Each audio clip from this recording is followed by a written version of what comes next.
El peronismo. El peronismo o justicialismo es un movimiento político surgido en Argentina a mediados de la década de 1940, alrededor de la figura de Juan Domingo Perón y un considerable número de sindicatos. Pero para comprender el peronismo, primero es necesario repasar ciertas características propias de los populismos.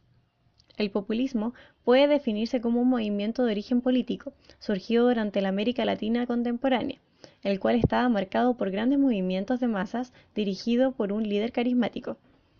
Dentro de los mecanismos del populismo podemos encontrar un movimiento democrático con formas autoritarias de gobierno, reformas políticas, el pueblo como referente principal y centro de la acción política, protección social, oposición a la oligarquía y crítica a los partidos tradicionales, nacionalismo y discursos antiimperialistas.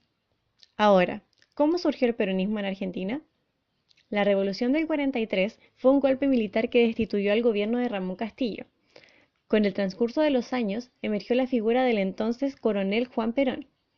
El 17 de octubre de 1945, la Plaza de Mayo fue colmada por una muchedumbre que reclamaba el regreso de Perón y su restitución en todos los puestos públicos, luego de haber sido encarcelado por sectores militares opuestos.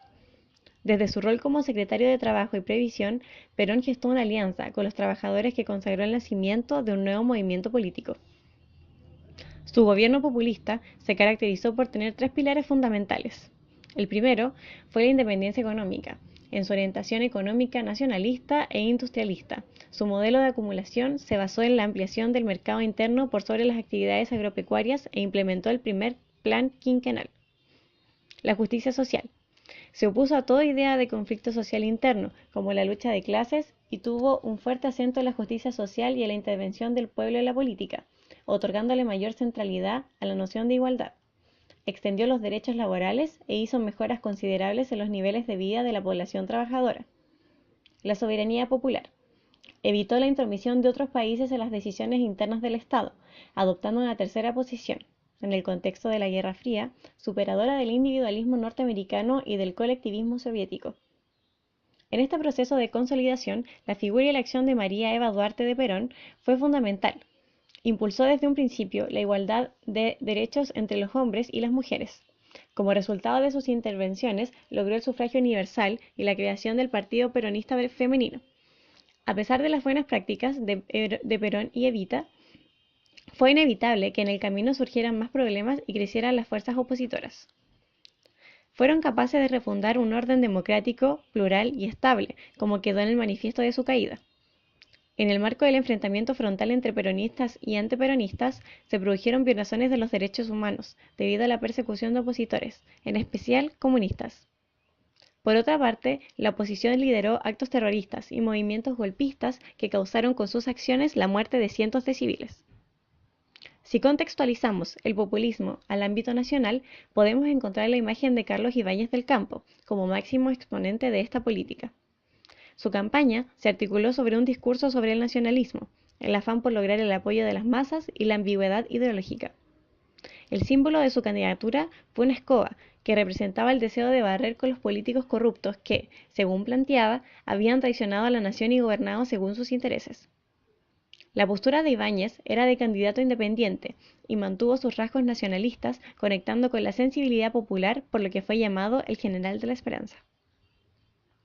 A pesar de las características institucionales que pueda tener el populismo, su objetivo primordial no fue transformar profundamente las estructuras y relaciones sociales, económicas y políticas, sino el preservar el poder y la hegemonía política a través de la popularidad entre las masas.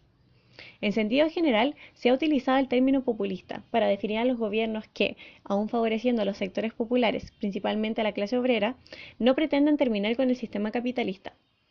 Actualmente se le puede considerar como un sistema político obsoleto, que prosperó en un contexto institucional muy deteriorado, en el que los partidos tradicionales y los cauces legales de participación política, por corrupción o por falta de representatividad, se encontraban desprestigiados hasta niveles escandalosos. Esta situación se ve representada en el documental La Doctrina de Shock, en donde personajes carismáticos llegan al poder luego de momentos de profunda crisis en el país. La desesperación y confusión producidas en la psiquis del pueblo los dejó en un estado de vulnerabilidad. Ahí es donde se puede aplicar políticas y se puede convencer a la población de que esta vez sí funcionará, que este es un tipo de gobierno que necesitan. Es difícil decir con exactitud qué tipo de gobierno será 100% exitoso o qué tipo de medidas serán satisfactorias, ya que cada uno tiene sus pros y sus contras. Solo resta decir que no importa el tipo de gobierno que esté de turno, lo que necesitamos ahora es acabar con la desigualdad e injusticia social.